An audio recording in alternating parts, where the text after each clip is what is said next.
Welcome back to the Marvel Movie Minute, a daily podcast in which we assemble to explore the films of the Marvel Cinematic Universe 1 minute at a time. In this, our 6th season, we are looking at the Avengers. I'm Andy Nelson from the Next Reel Film Podcast. And I'm Pete Wright. Proper noun, verb.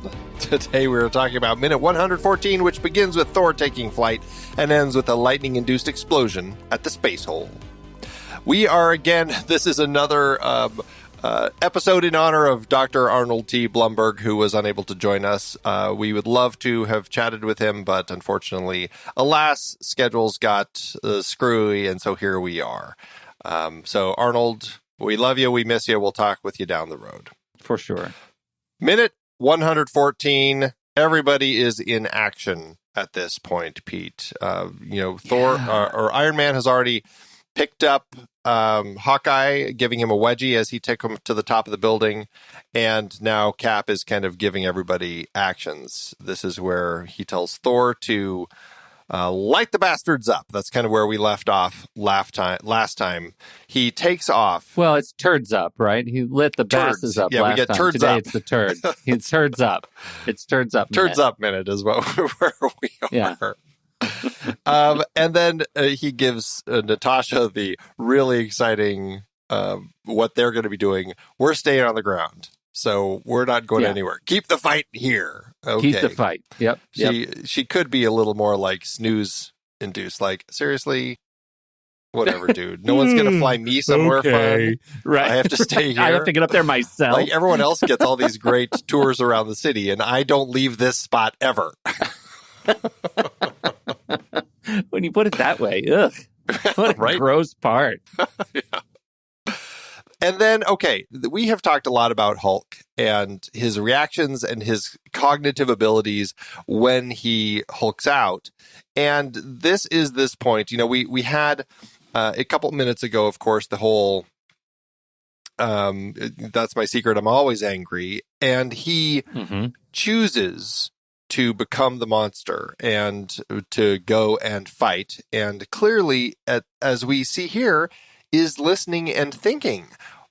How do you, did we basically lose the monster version of Hulk that we enjoyed at the beginning? Like, once he fell out of the helicarrier, that was pretty much the end of that Hulk. And we've already shifted into the Hulk that we need to actually be a superhero and on our way to Professor Hulk. Yeah.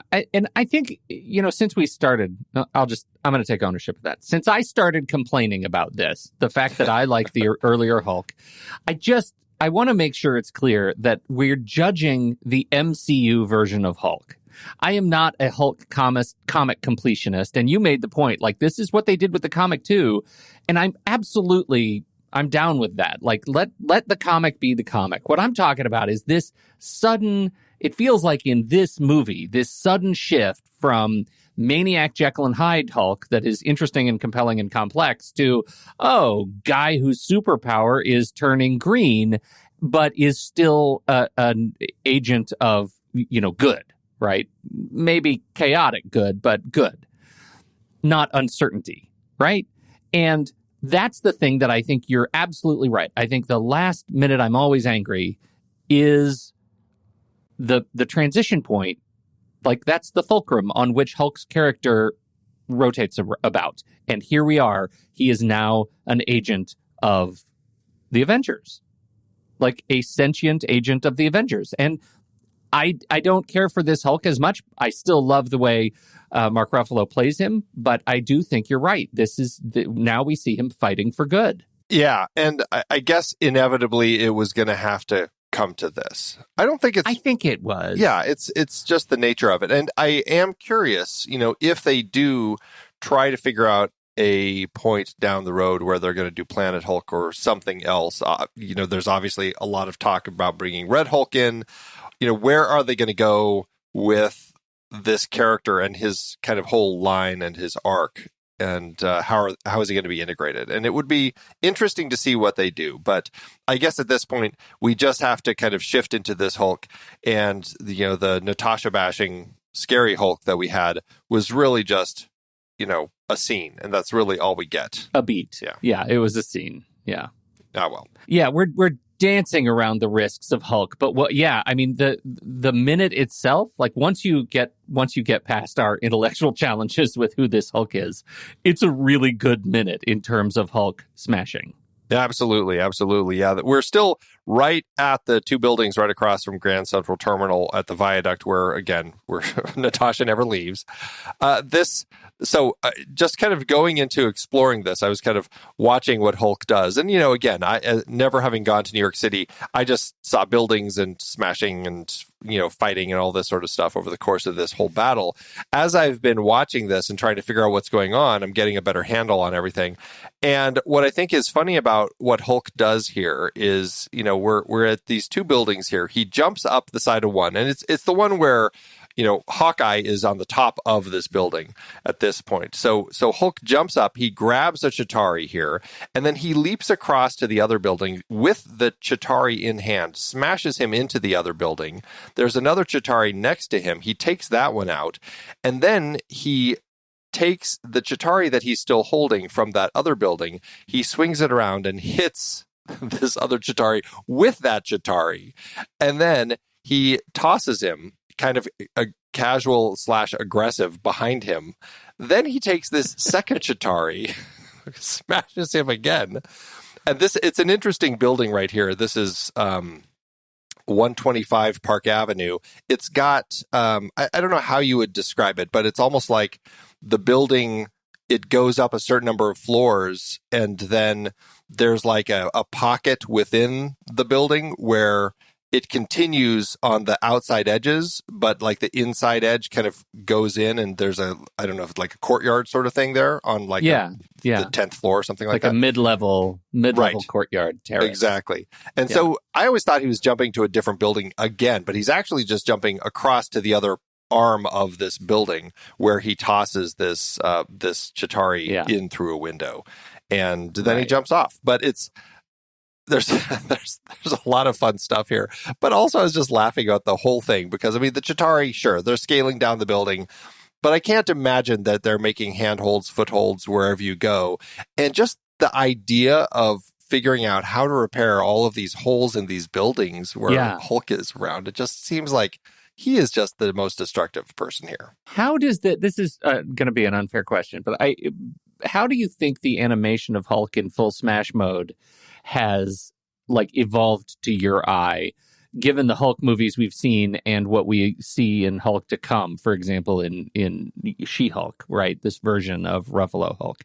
This is a good example of Hulk in action, and I'm wondering how, and maybe it's because I just listened to a podcast about the Today Explained episode about why Marvel movies look so bad and the challenges the VFX artists are having, where they interviewed some VFX artists.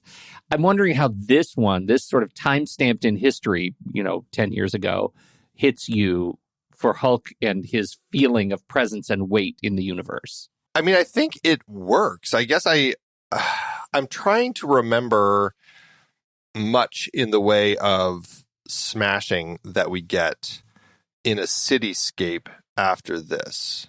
Is there?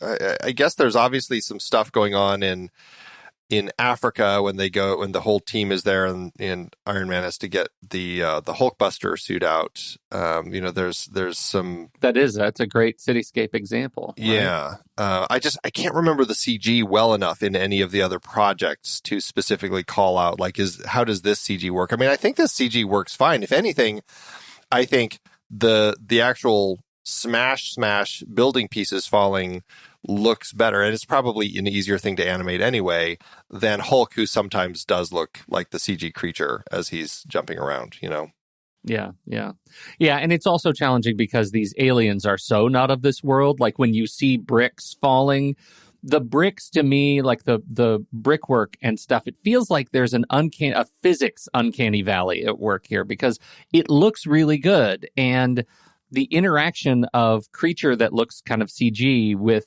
the bricks is where your brain sort of breaks. It looks good, but it shouldn't, right? Like there's something about it that shouldn't work, and yet because it happens so quickly and it's fun and exuberant, I don't stop and think about it. But looking at it now, it does make me want to go back and watch things, like watching where Hulk, even Professor Hulk, interacts with the real world. Like when he's lifting things or when he throws, he or She-Hulk are throwing one another in how they beat each other up. Have we gotten better over the last 10 years at showing this big green rage monster in action? And I don't know that we necessarily have, but not looking at them side by side, it's hard to gauge. I love the Chitauri on Chitauri action. Like when he's beating a Chitauri with another Chitauri is always a win. So funny. It absolves a lot of other guilt, right? Of other misdeeds. Right. Absolutely.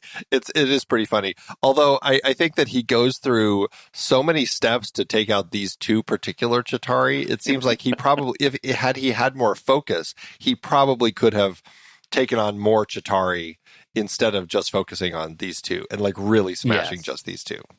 No, that's a great point. Yeah. I do wonder about the Chitauri that gets tossed into the building. Like, is that one still alive? Is he going to be now running around inside the building causing destruction and mayhem? Or is he just like lying there in broken misery? Exactly what's going on with that particular one. Yeah. Which actually leads me to that building. This is formerly the Pershing Square building. 26 floors on this building. Hulk tosses this Chitauri into the 24th floor. We only see up to the 25th here. The 26th floor is only right in the very center, top of the building. Just to kind of get a sense as to who's in the building, the major tenants of this building include Pandora Media, Blink Fitness, Canon Business Solutions, TD Bank, Newmark, Grubb Knight Frank, and Starbucks, of course. That's now. That's now. Right? That is now. So I would imagine some of these tenants were still in the building at that particular time. Who knows? Yeah. I did want to. I was curious. The space of this building. The entire 23rd floor is actually currently available to lease if you are in the market to lease an entire floor. It's 25,171 retail square feet. Is what's available for that 23rd. Just so you know, the price of renting per square foot in that space, $53 per square foot. So just the monthly rate to rent this floor, $1.3 million per month. Per month? Wow. Yeah. Wow. Your business really has to be booming to rent an entire floor in this building. Oh, my goodness. So I was thinking that maybe True Story Studios should relocate there. I'm rethinking that all of a sudden. Do you think you and I could actually... Can we get a 10 square foot room? Right. I don't know that we could fill 21,000 square feet, but we'll try. I got toys and stuff. Yeah, right. The 24th floor, actually, where he tosses the Chitauri into, is currently leased to MGK Ventures LLC as of 2020. I don't know who had it back in 2012, but yeah, they actually do have the entire floor as of 2020. So that is a company that is paying that much money. MGK Ventures, probably a venture capital, right? Yeah.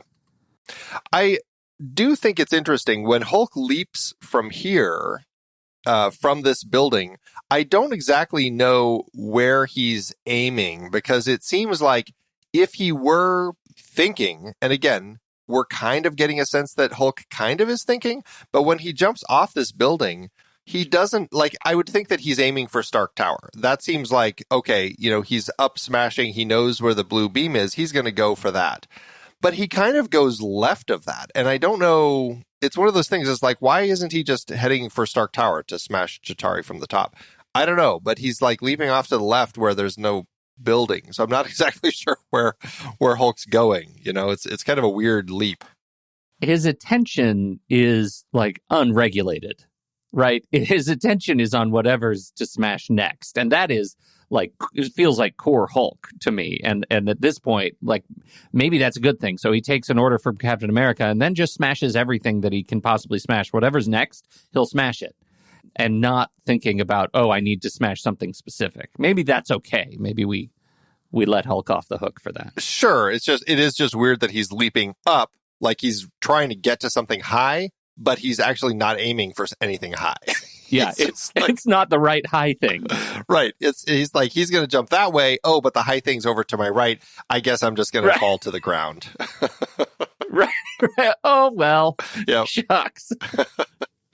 Of course, he does get hit by a passing chariot, which, of course, he uses the momentum from that hit to turn and then knock another one out of the sky. So, I like that he's constantly rethinking his plan, depending on what's in front of him and what's happening to him. Yeah, and it does feel like ping-ponging around flying chariots for Hulk is kind of a good strategy. Just jump back and forth and blow up chariots. Like, I like that whole idea. Those chariots are dumb. Get them out of the sky. Right.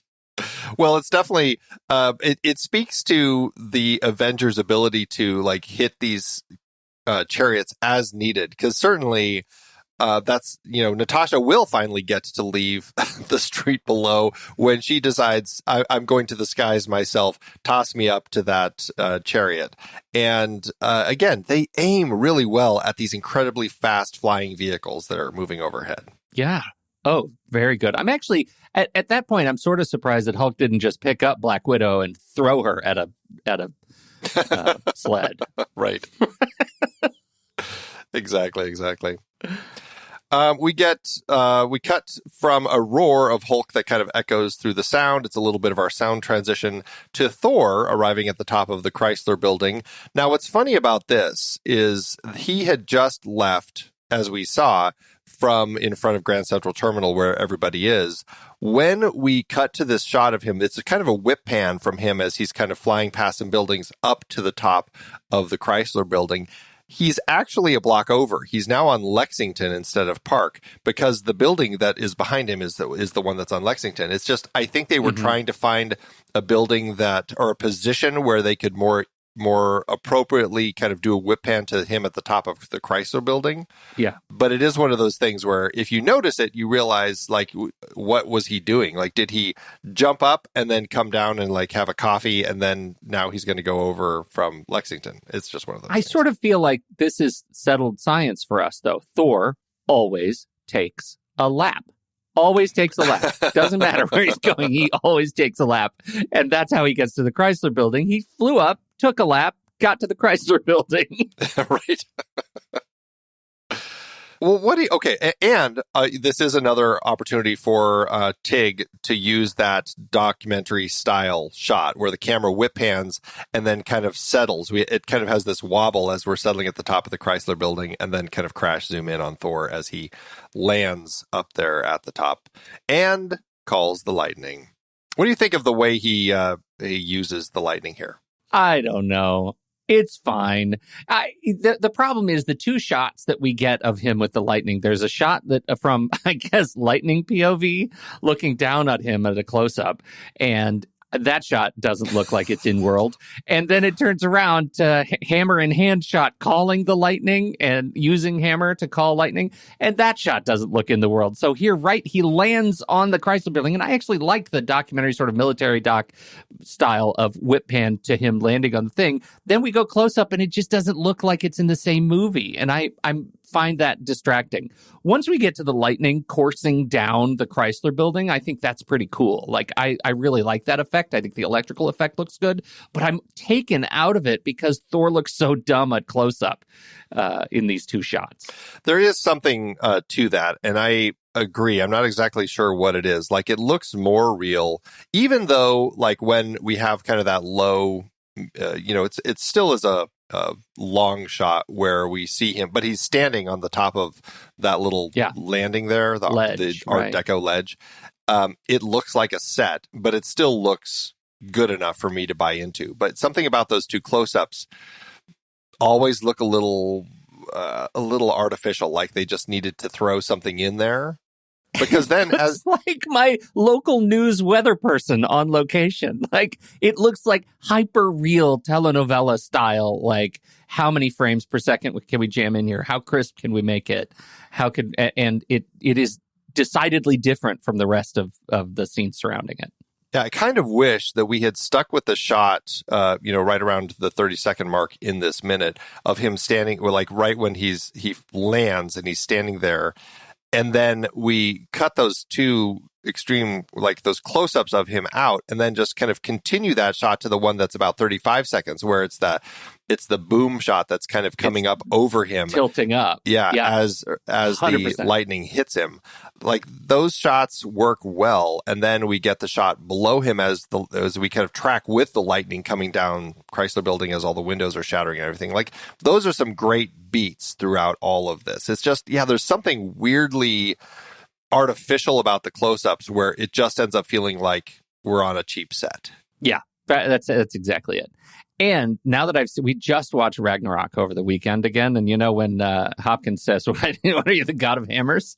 I can't unsee Thor standing on the top of the Chrysler Building, raising his hammer in the air and calling a storm of hammers falling from the sky and destroying the Chrysler Building. That makes me laugh like a child.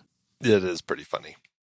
The little lightning trick that he does, it's one of those things. I think that he kind of has to do the Thundercats scream as he's doing it to like make the lightning go, but it always kind of makes me laugh because he probably didn't need to do that. It's just like a power move to like as he's tossing the lightning up to the portal. Hemsworth was a Grayskull fan. He wants to yell by the power of Grayskull.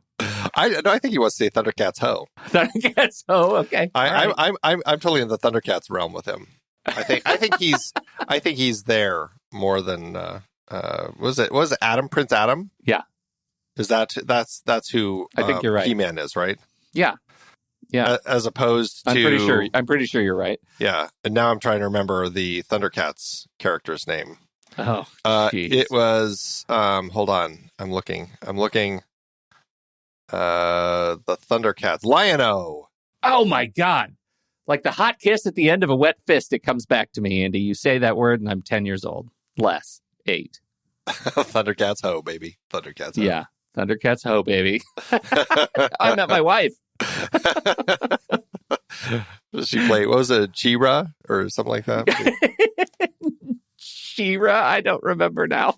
Oh, don't. We're not gonna litigate this, are we? You're doing it. No, you're looking it up. No, Chitauri. I can see you have your looking up face. There's Chitauri and Tigra are the women in the Thundercats world, and then there's She-Ra in the He-Man universe. The He-Man universe. All the things that are important Chitauri as we talk and about. Tigra. Yeah. Okay. Okay, so this is pretty much. Meanwhile, back at the tower. Yeah, so the lightning is enough to take out pretty much, it seems, every Chitauri that's coming through, along with pushing these two Leviathan back up into their birthing canal. It's like, nope, not time to be born yet.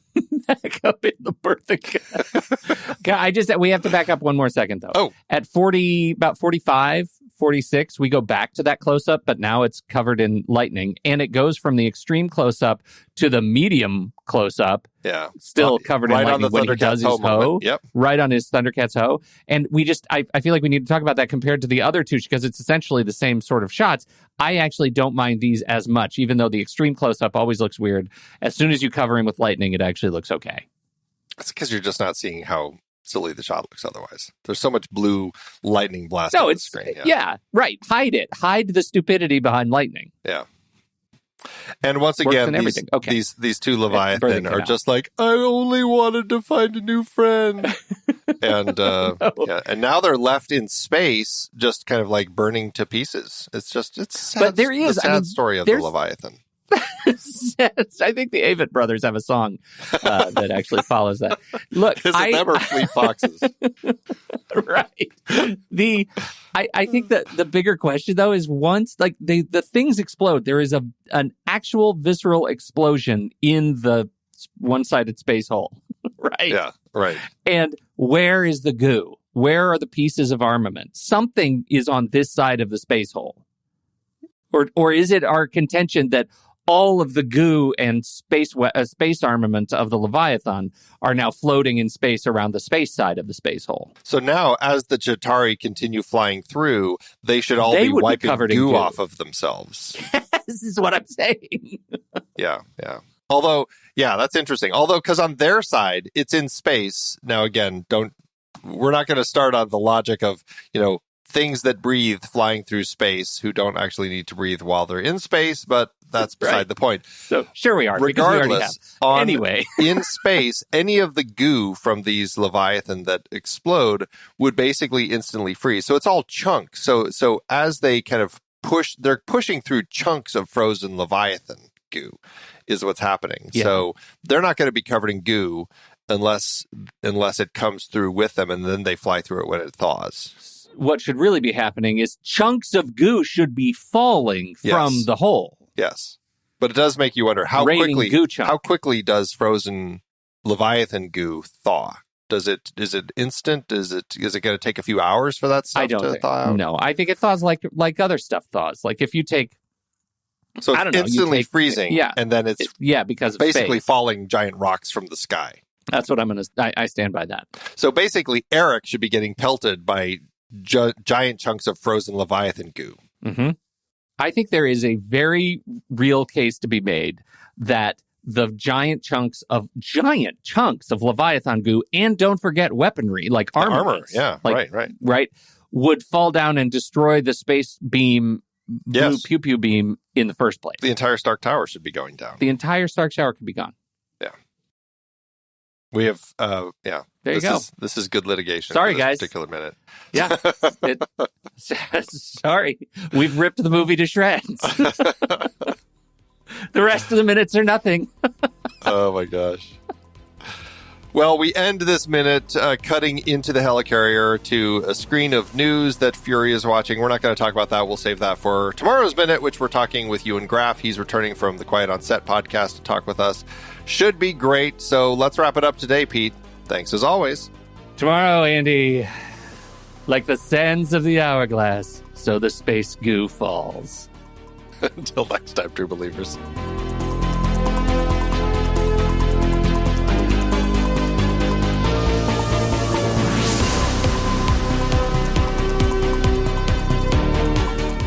Marvel Movie Minute is a production of True Story FM, engineering by Andy Nelson. This season's music is Message to the World by Anthony Vega, and this season's show art is by Winston Yabo.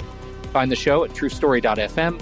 If your podcast app allows ratings and reviews, please consider doing that for our show.